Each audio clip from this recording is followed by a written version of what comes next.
ओम नमः शिवाय। हर हर महादेव। आज जो है 5वां दिन है। मैं इस चैनल के माध्यम से आपको पूरा का पूरा शिव पुराण यहाँ पर सुना रहा हूँ। शिव पुराण को सुनने से ही आपको देव यज्ञ जितना सौभाग्य प्राप्त होता है। ये कल ही हमने अपने इस 14वें पाठ के अंदर पढ़ा था। तो दोस्तों, मैं आपसे ये निवेदन करूंगा, बहुत ही ध्यान से आप इस शिव पुराण को पूरा का पूरा जो मैं पढ़ा रहा हूं, जो अध्ययन कर रहे हैं हम, उसमें साथ में बने रहें। आपको बहुत ही ज्यादा इससे फल प्राप्त होगा। शिव पुराण को सुनने मात्र से आपको शिवलोक के अंदर जगह प्राप्त होगी। तो ये बहुत ही ज्यादा महत्वपूर्ण है। आपके सारे पाप केवल शिव पुराण सुनने से ही धुल जाएंगे। तो हम स्टार्ट करते हैं 15वां अध्याय, देश काल पात्र और दान का विचार। ऋषियों ने कहा, समस्त पदार्थों के ज्ञाताओं में श्रेष्ठ सूत जी, हमसे देश काल और दान का वर्णन करें। देश का वर्णन, तो अब सूत जी यहां पर वर्णन करेंगे देश का वर्णन। अपने घर में किया देव यज्ञ शुद्ध ग्रह का फल को देने वाला है। अगर आप अपने घर में देव यज्ञ करते हैं तो शुद्ध ग्रह का फल देने वाला है। गौशाला का स्थान घर में किए गए देव यज्ञ से 10 गुना, जबकि जलाशय का तट गौशाला से 10 गुना है। यानी आपको जो यज्ञ करना है, अगर आप घर में करेंगे तो भी आपको फल प्राप्त होगा।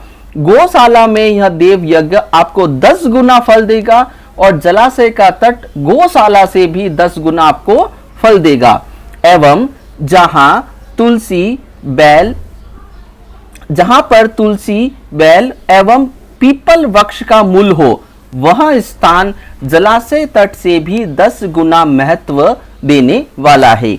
देवालय उससे भी अधिक महत्व रखता है। देवालय से 10 गुना महत्व रखता है तीर्थ भूमि का तट। उससे भी श्रेष्ठ है नदी का किनारा, तथा उसका 10 गुना उत्कृष्ट है तीर्थ नदी का तट। तो आप ये समझ पा रहे हैं कि आपको कहां पे देव यज्ञ करना है। देश का वर्णन सूत जी के द्वारा किया जा रहा है। इससे भी अधिक महत्व रखने वाला है सप्त गंगा का तट, जिसमें गंगा, गोदावरी, कावेरी, ताम्रपनी, सिंधु, सरयू और रेवा नदियां आती है। इसमें भी 10 गुना अधिक फल समुद्र का तट और उससे भी 10 गुना अधिक फल पर्वत चोटी पर पूजा करने से होता है। और सबसे अधिक महत्व का जो स्थान है, जहां मन रम जाए, ये सबसे ज्यादा महत्व का स्थान है। जहां आपका मन रम जाए वहीं पे आपको जो है आपका देश इंपॉर्टेंट हो जाता है। देश महत्वपूर्ण है जहां आपका मन रम जाए। तो यहाँ पे सूत जी ने देश का वर्णन किया।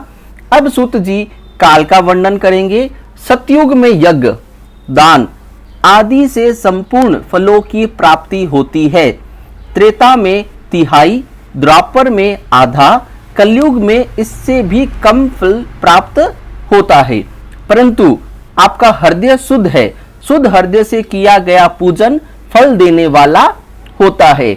इससे 10 गुना फल सूर्य संक्रांति के दिन, उससे 10 गुना अधिक फल तुला और मेष की संक्रांति में, तथा चंद्र ग्रहण में उससे भी 10 गुना फल आपको मिलता है। सूर्य ग्रहण में उससे भी 10 गुना अधिक फल आपको प्राप्त होता है। महापुरुषों के साथ में वह काल करोड़ों सूर्य ग्रहण के समान पावन है, ऐसा ज्ञानी पुरुष मानते हैं। अब यहां पर पात्र का वर्णन किया गया है सूत जी के द्वारा। तपोनिष्ठ योगी और ज्ञाननिष्ठ योगी पूजा के पात्र होते हैं। जो तपस्या करते हैं, जो ज्ञान के योगी हैं, वो पूजा के पात्र हैं, क्योंकि ये पापों के नाश के कारण होते हैं। जिस ब्राह्मण ने 24 लाख गायत्री का जाप कर लिया हो, वह भी पूजा का पात्र है। ठीक है, जो ब्राह्मण 24 लाख गायत्री मंत्र का जाप कर चुका है उसको भी आप पूजा कर सकते हैं। वह संपूर्ण काल और भोग का दाता है। गायत्री के जाप से शुद्ध हुआ ब्राह्मण परम पवित्र है। इसलिए दान, जाप, होम और पूजा सभी कर्मों के लिए वही शुद्ध पात्र है। स्त्री या पुरुष जो भी भूखा हो वही अन्न दान का पात्र है। जिसे जिस वस्तु की इच्छा हो उसे वह वस्तु बिना मांगे ही दे दी जाए तो दाता को उस दान का पूरा फल प्राप्त होता है। जिसकी जो भी इच्छा है उसको वो उस समय उसकी मांग पूरी कर दी जाए तो उसे दाता का फल प्राप्त होता है। याचना करने के बाद दिया गया दान आधा ही फल देता है। यानी याचना का मतलब अगर आपसे मांग लिया जाए उसके बाद अगर आप कुछ दे रहे हैं तो आपको उस दान का आधा फल मिलेगा। सेवक को दिया दान चौथाई फल देने वाला होता है। दीन ब्राह्मण को, दीन यानी गरीब ब्राह्मण को दिए गए धन का जो दान है दाता को इस भूतल पर 10 वर्षों तक भोग देने वाला है। वेद वेत्ता को दान देने पर वह स्वर्ग लोक में देवताओं के वर्ष से 10 वर्षों तक दिव्य भोग देने वाला है। गुरु दक्षिणा में प्राप्त धन शुद्ध द्रव्य कहलाता है। इसका दान संपूर्ण फल देने वाला है। क्षत्रियों का शौर्य से कमाया हुआ, वैश्यों का व्यापार से आया हुआ और शूद्रों का सेवावर्ती से प्राप्त किया गया धन उत्तम द्रव्य है। अब देखो धन को भी उत्तम द्रव्य, गुरु दक्षिणा में जो प्राप्त धन होता है उसको शुद्ध द्रव्य धन माना गया है। इसमें कहा गया है कि क्षत्रिय जो होते हैं वो शौर्य से कमाते हैं, वैश्यों व्यापार से कमाते हैं और शूद्र जो है सेवा जो करते हैं, सेवावर्ती से जो प्राप्त किया गया धन है वो उत्तम द्रव्य है। अब दान का वर्णन सूत जी करते हैं। गो, भूमि, तिल, स्वर्ण, घी, वस्त्र, धान्य, गुड़, चांदी, नमक, कोहड़ा और कन्या नामक 12 वस्तुओं का दान करना चाहिए। तो यहाँ पर इन 12 वस्तुओं का सूत जी के द्वारा वर्णन किया गया है कि आपको दान क्या क्या करना चाहिए। गोदान से सभी पापों का निवारण होता है और पुण्य क्रमों की पुष्टि होती है। भूमि का दान परलोक में आश्रय देने वाला होता है, यानी कि परलोक में आपको आश्रय मिलेगा। तिल का दान बल देने वाला तथा मृत्यु का निवारक होता है। स्वर्ण का दान वीर्यवर्धक और घी का दान पुष्टिकारक होता है। वस्त्र का दान आयु की वृद्धि करता है। अगर आप वस्त्र दान करते हैं तो आपकी आयु में वृद्धि होगी। धान्य का दान करने से अन्न और धन की समृद्धि होती है। गुड़ का दान मधुर भोजन की प्राप्ति कराता है। चांदी के दान से वीर्य की वृद्धि होती है। लवण के दान से षड्रस भोजन का प्राप्ति होती है। कोहड़ा या कुमांड का दान को पुष्टिदायक माना गया है। कन्या का दान आजीवन भोग देने वाला होता है। सर्वश्रेष्ठ दान इसमें कन्या दान है। कन्या का दान अगर आप करते हैं तो आपको आजीवन भोग देने वाला होता है। जिन वस्तुओं से श्रवण आदि इंद्रियों की तृप्ति होती है उनका सदा दान करें। वेद और शास्त्रों को गुरु मुख से ग्रहण करके क्रमों का फल अवश्य मिलता है। इसे ही उच्च कोटि की आस्तिकता कहते हैं। इसे उच्च कोटि की आस्तिकता कहते हैं। भाई बंधु अथवा राजा के भय से आस्तिकता होती है, वह निम्न श्रेणी की होती है। जिस मनुष्य के पास धन का अभाव है वह वाणी और कर्म द्वारा ही पूजन करे। जिसके पास धन का अभाव है, जरूरी नहीं है कि उसको धन का ही दान करना पड़ेगा, वो वाणी और कर्म द्वारा ही पूजन करे। तीर्थ यात्रा और व्रत को शारीरिक पूजन माना जाता है। तपस्या और दान मनुष्य को सदा करने चाहिए। देवताओं की तृप्ति के लिए जो कुछ दान किया जाता है वह सब प्रकार के भोग प्रदान करने वाला है।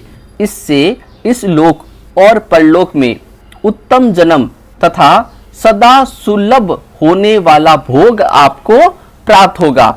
आपको दान देने से आपके जो इस लोक और परलोक में उत्तम जन्म और आपको भोग देने वाला होगा। ईश्वर को सब कुछ समर्पित करने एवं बुद्धि से यज्ञ व दान करने से मोक्ष की प्राप्ति आपको हो जाती है। यानी कि अगर आप सब कुछ ईश्वर को समर्पित करेंगे तभी आपको मोक्ष की जो है प्राप्ति होगी। अब यहां पर हम 16वां अध्याय जो है उसका अध्ययन करेंगे। देव प्रतिमा का पूजन तथा शिवलिंग के वैज्ञानिक स्वरूप का विवेचन। 16वां अध्याय यहाँ पर हम जो है संपूर्ण शिव पुराण का यहाँ पर हम अध्ययन कर रहे हैं। हम 16वां अध्याय इसका अध्ययन करेंगे जिसमें देव प्रतिमा का पूजन तथा शिवलिंग के वैज्ञानिक स्वरूप का विवेचन बताया गया है।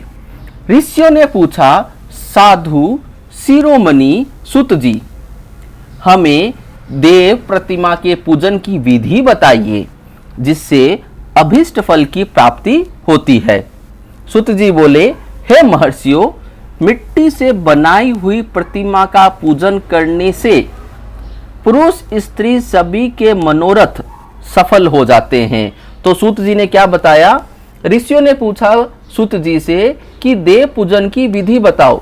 तो सूत जी ने कहा कि जो मिट्टी से बनी प्रतिमा होती है उसका अगर आप पूजन करते हैं, कोई भी स्त्री और पुरुष, उसे मनोरथ जो है सफल हो जाता है।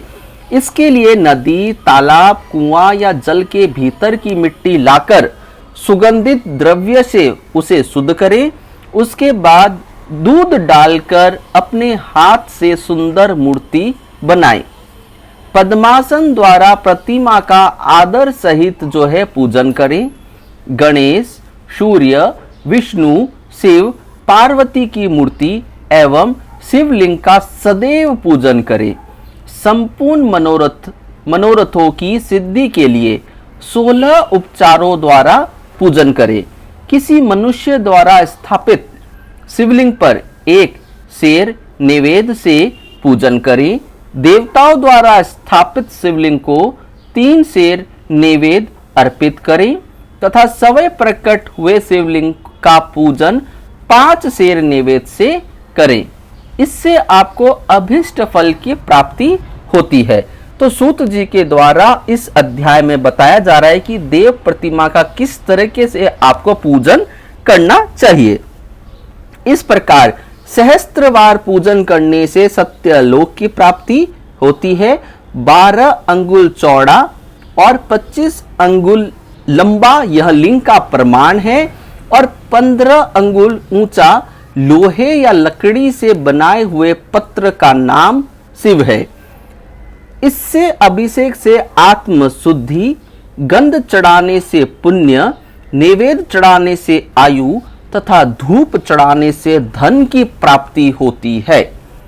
दीप से ज्ञान और तांबुल से भोग मिलता है। अतएव स्नान आदि 6 पूजन के अंगों को अर्पित करें। नमस्कार और जाप संपूर्ण अभिष्ट फलों को देने वाला है। भोग और मोक्ष की इच्छा रखने वालों को पूजा के अंत में सदा जाप और नमस्कार करना चाहिए। यानी कि अगर आपके अंदर मोक्ष की इच्छा है तो आपको पूजा के अंत में आपको क्या करना चाहिए? जाप करना चाहिए। जो मनुष्य जिस देवता की पूजा करता है वह उस देवता के लोक को प्राप्त करता है तथा उनके बीच के लोकों में उचित फल को भोगता है। हे महर्षियों, भूलोक में श्री गणेश क्या है? पूजनीय है। शिवजी के द्वारा निर्धारित तिथि, वार, नक्षत्र में जो विधि सहित इनकी पूजा करता है उसके सभी पाप एवं शोक दूर हो जाते हैं और वह अविष्ट फलों को पाकर मोक्ष को प्राप्त करता है।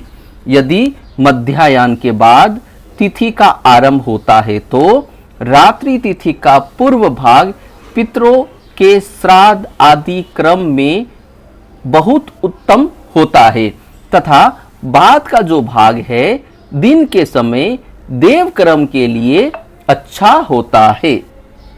देव कर्म के लिए अच्छा भाग बताया गया है।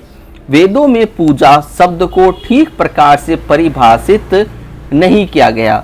पू का अर्थ है भोग और फल की सिद्धि जिस क्रम से संपन्न होती है उसका नाम है पूजा।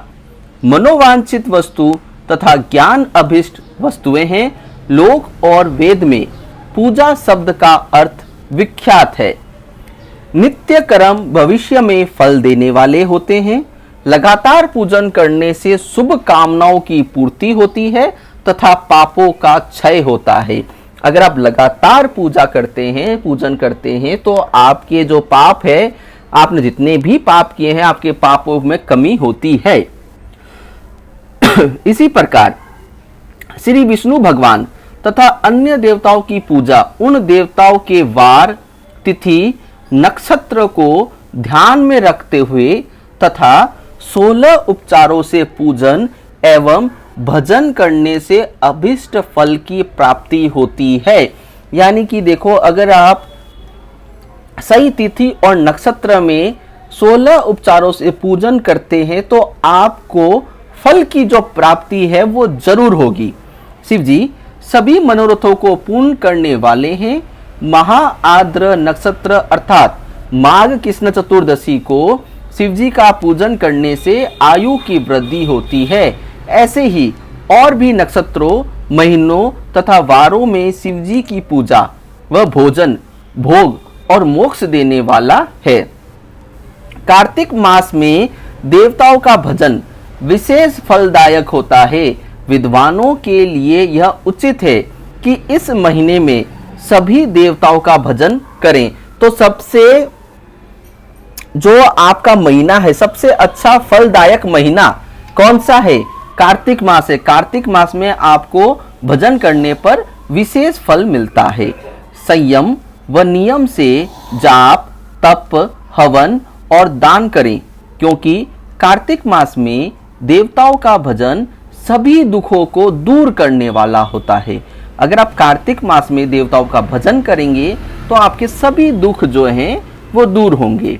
कार्तिक मास में रविवार के दिन जो सूर्य की पूजा करता है और तेल व कपास का दान करता है, उसका कुष्ठ रोग भी दूर हो जाता है। कब? कार्तिक मास में रविवार के दिन पहले तो आप करें सूर्य की पूजा और तेल और कपास का दान करें। जो अपने तन मन को जीवन पर्यंत शिव को अर्पित कर देता है उसे शिव जी मोक्ष प्रदान करते हैं। योनि और लिंग इन दोनों स्वरूपों के शिव स्वरूप में समाविष्ट होने के कारण वे जगत के जन्म निरूपण है और इसी नाते से जन्म की निर्वृत्ति के लिए शिव जी की पूजा का अलग विधान है। सारा जगत बिंदु नाद स्वरूप है। बिंदु शक्ति और नाद शिव। बिंदु कौन है? शक्ति है। और नाद कौन है? शिव है। इसलिए सारा जगत शिव शक्ति स्वरूप ही है।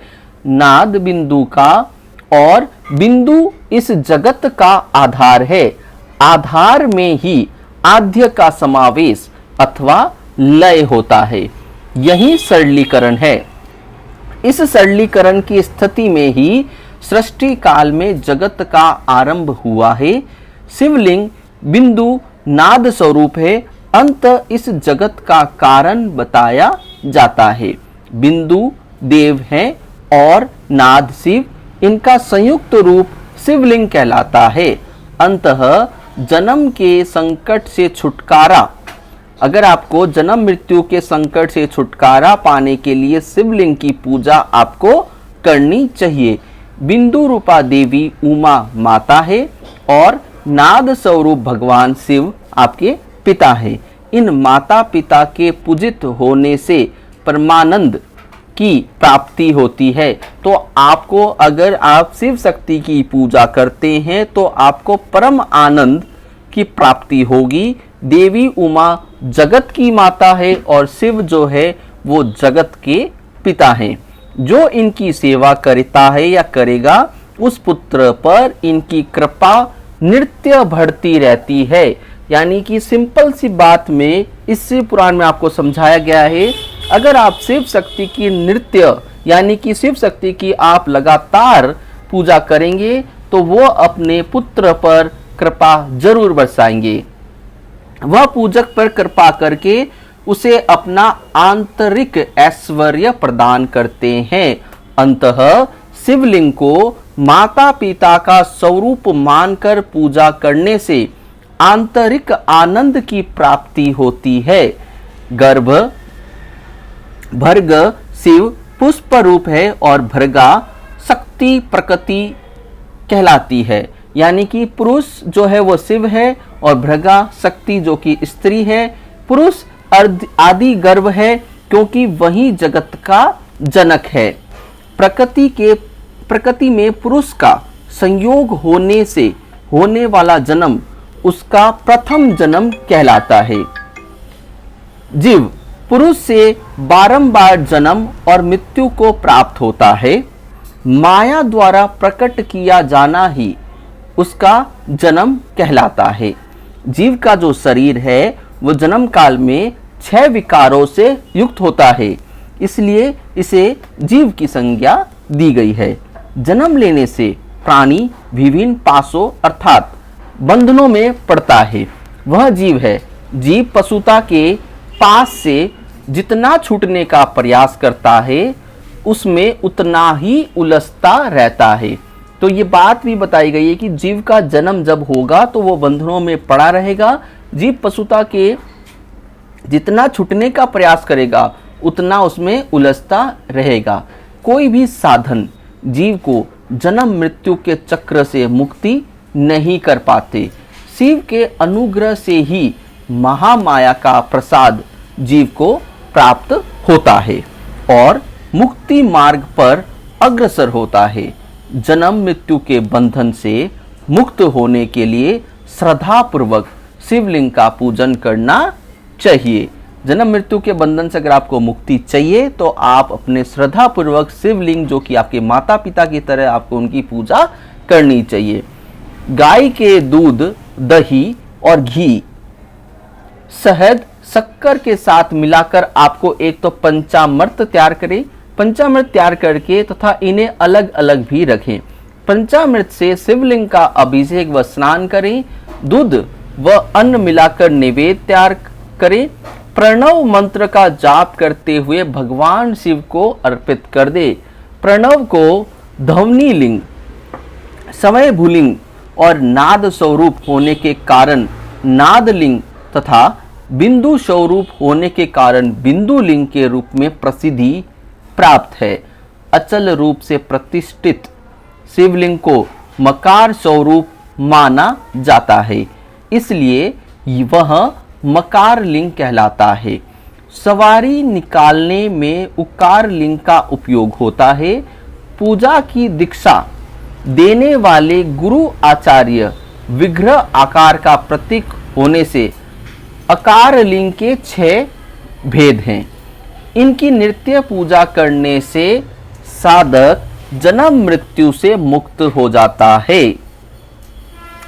17वां अध्याय प्रणव का महात्म्य व शिवलोक के वैभव का वर्णन। अब इस 17वें अध्याय में सूत जी के द्वारा प्रणव का महात्म्य बताया जाएगा और शिवलोक जो है उसके वैभव का वर्णन यहाँ पर करेंगे।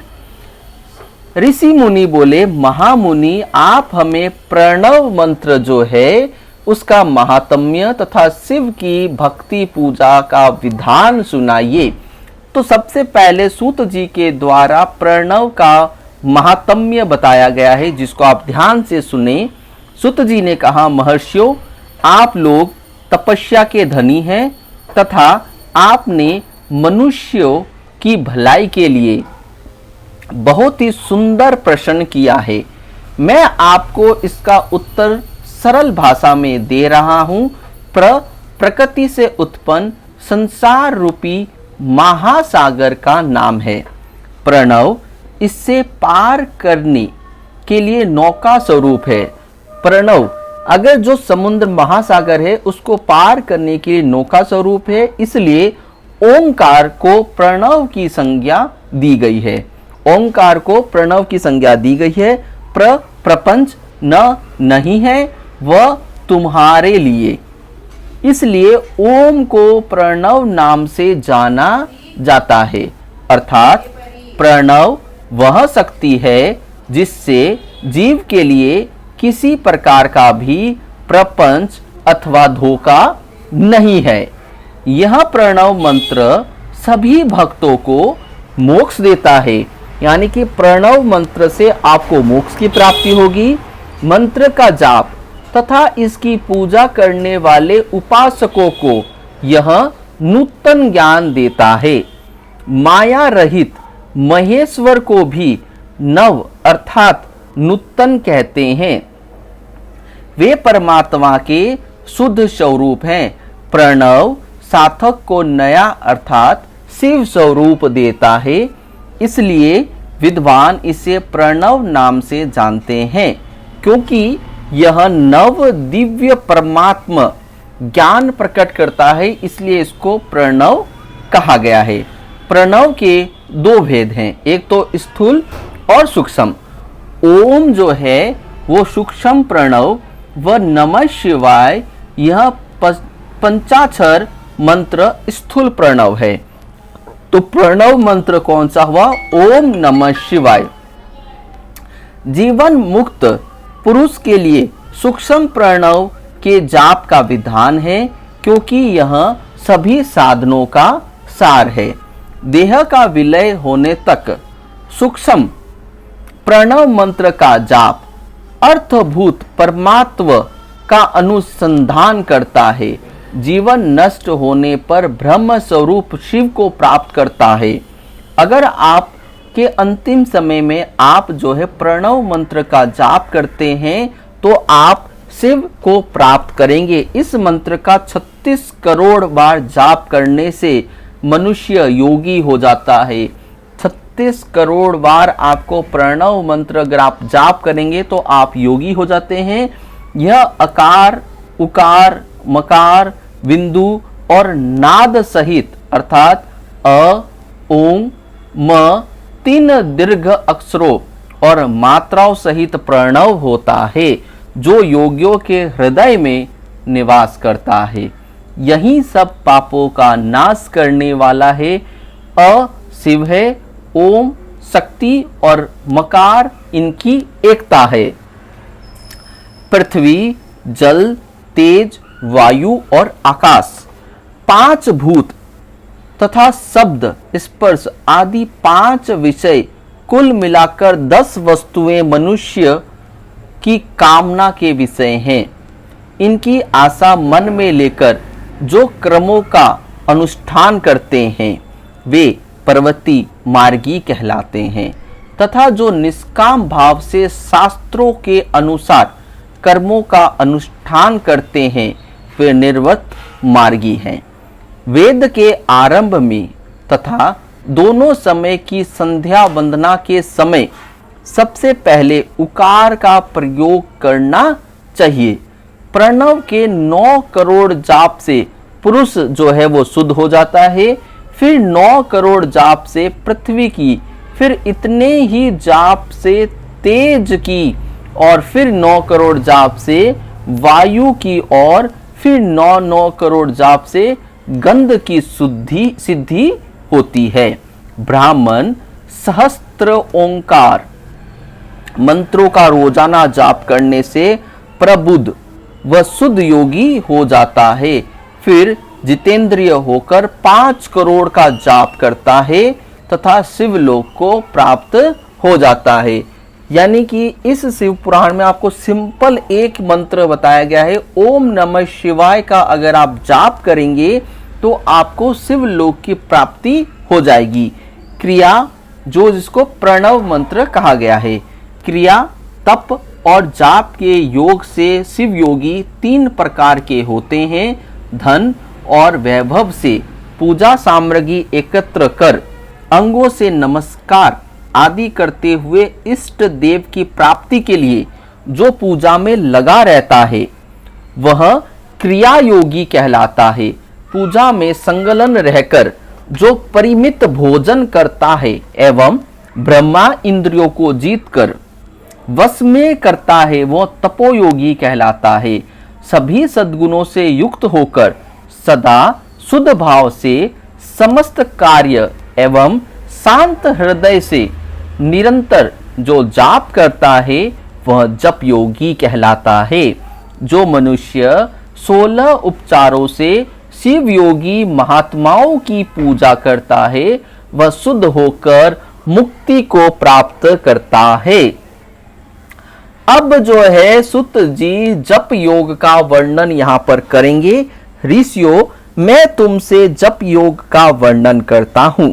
सर्वप्रथम मनुष्य को अपने मन को शुद्ध करना, पंचाक्षर मंत्र नमः शिवाय का जाप करना चाहिए। यह मंत्र संपूर्ण सिद्धियां प्रदान करता है। इस पंचाक्षर मंत्र के आरंभ में ओंकार का जो जाप करना चाहिए। गुरु के मुख से पंचाक्षर मंत्र का उपदेश पाकर कृष्ण पक्ष प्रतिपदा से लेकर चतुर्दशी तक साधक रोज एक बार परिमित भोजन करे, मौन रहे, इंद्रियों को वश में रखे, माता पिता की सेवा करे, नियम से 1 सहस्त्र पंचाक्षर मंत्र का जाप करे, तभी उसका जप योग जो है वो शुद्ध होगा। कैसे जाप करना है उसकी विधि सूत जी द्वारा बताई जा रही है। भगवान शिव का निरंतर चिंतन करते हुए पंचाक्षर मंत्र का 5 लाख जाप करें। जप काल में शिव जी के कल्याणमय स्वरूप का ध्यान करें। ऐसा ध्यान करें कि भगवान शिव कमल के आसन पर विराजमान है, उनका मस्तक गंगा जी और चंद्रमा की कला से सुशोभित है, उनकी बाईं ओर भगवती उमा विराजमान है, उनके शिवगण वहां खड़े होकर उनकी अनुपम छवि को निहार रहे हैं। मन में सदा शिव का बारंबार स्मरण करते हुए सूर्य मंडल से पहले उनकी मानसिक पूजा करें। पूर्व की ओर मुख करके पंचाक्षर मंत्र का जाप करें। उन दिनों साधक शुद्ध क्रम करें तथा अशुद्ध क्रमों से बचे रहें। जाप की समाप्ति के दिन कृष्ण पक्ष की चतुर्दशी को शुद्ध होकर शुद्ध हृदय से 12 सहस्त्र जाप करें। तत्पश्चात ईशान, तत्पुरुष, अघोर, वामदेव तथा सधो जात के प्रतीक स्वरूप 5 शिव भक्त ब्राह्मणों का वरण करें। शिव का पूजन विधि पूर्वक कर होम प्रारंभ करें। विधि विधान से भूमि को शुद्ध कर वेदी पर जो है अग्नि को प्रज्वलित करें। गाय के घी से 1100 अथवा 1000 आहुति सवै दें या 108 आहुति ब्राह्मण से दिलाएं। दक्षिणा के रूप में 1 गाय तथा बैल देना चाहिए।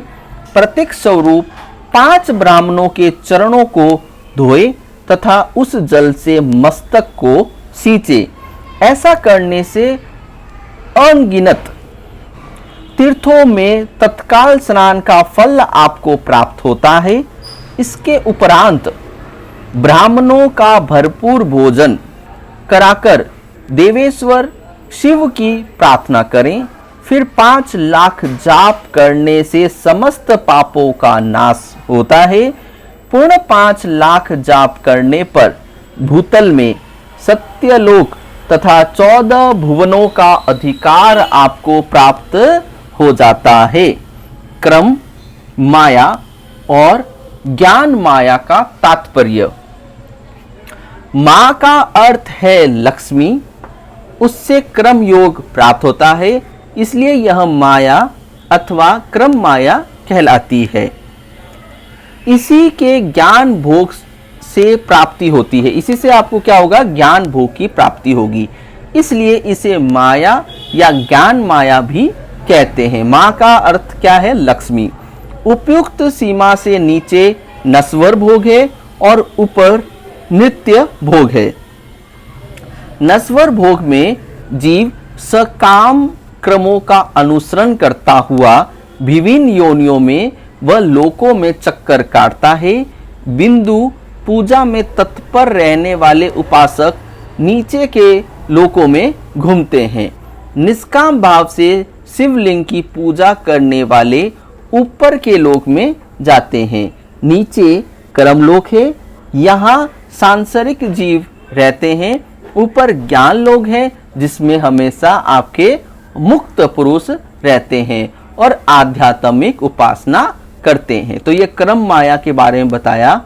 शिवलोक के वैभव का वर्णन अब सूत जी करते हैं। जो मनुष्य सत्य अहिंसा से भगवान शिव की पूजा में तत्पर रहते हैं, काल चक्रों को पार कर जाते हैं। काल चक्रेश्वर की सीमा तक महेश्वर लोक है। उससे ऊपर वृषभ के आकार में धर्म की स्थिति है। उससे सत्य, सोच, अहिंसा और दया 4 पाद है। वह साक्षात शिवलोक के द्वार पर खड़ा है। क्षमा उसके सिंह है। सम कान है। वह वेद ध्वनि रूपी शब्द से विभूषित है। भक्ति उसके नेत्र व विश्वास और बुद्धि मन है। क्रिया आदि धर्म रूपी वृषभ है, जिस पर शिव आरूढ़ होते हैं। ब्रह्मा, विष्णु और महेश की आयु को दिन कहते हैं। कारण स्वरूप ब्रह्मा के सत्य लोक पर्यंत 14 लोक स्थित हैं, जो 5 भौतिक गंध से परे हैं। उनसे ऊपर कारण रूप विष्णु के 14 लोक हैं तथा इससे ऊपर कारण रूपी रुद्र के 28 लोकों की स्थिति है। फिर कारणे शिव के 56 लोक विद्वान हैं। इससे ऊपर 5 अवरणों से युक्त ज्ञानमय कैलाश है, जहाँ 5 मंडलों, 5 ब्रह्मकालों और आदि शक्ति से संयुक्त आदि लिंग है, जिसे शिवालय कहा जाता है। वहीं पराशक्ति से युक्त परमेश्वर शिव निवास करते हैं। वे सृष्टि, पालन, संहार, तिरोभाव और अनुग्रह आदि कार्यों में कुशल हैं। नित्य क्रमों द्वारा देवताओं का पूजन करने से शिव तत्व का साक्षात्कार होता है। जिन पर शिव की कृपा दृष्टि पड़ चुकी है, वे सब मुक्त हो जाते हैं। अपनी आत्मा का आनंद का अनुभव करना ही मुक्ति का साधन है।